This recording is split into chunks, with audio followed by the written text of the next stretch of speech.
तपसा भूतानद्भावमागताः ध्येयात्मान्तपर्यन्ते तान् सज्जनमुपैवम् मम पद्मानुवर्तन्ते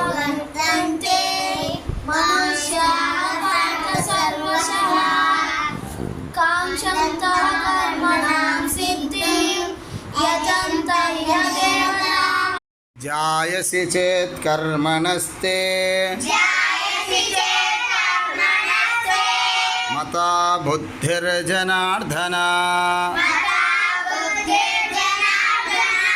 तत्किं कर्मणि घोरे मां नियोजयसि केशव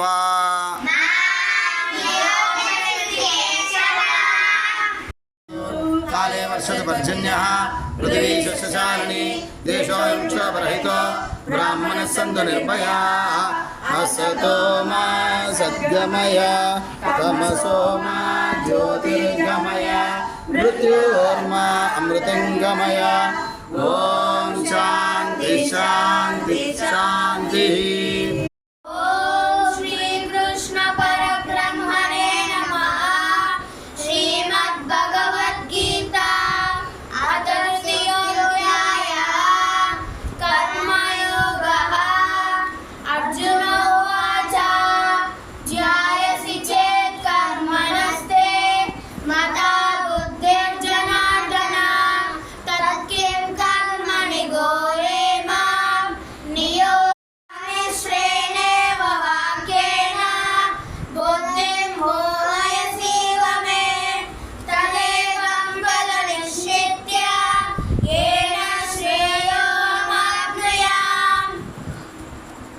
श्रीभगवानुवाच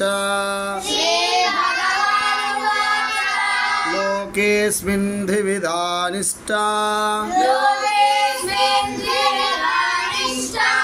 पुरा प्रोक्ता मया नघ ज्ञानयोगेन साङ्ख्यानां न कर्मणामनारम्भात् नैष्कर्म्यं पुरुषोऽश्नुते न च सन्न्यासनादेव सिद्धिं समधिगच्छति।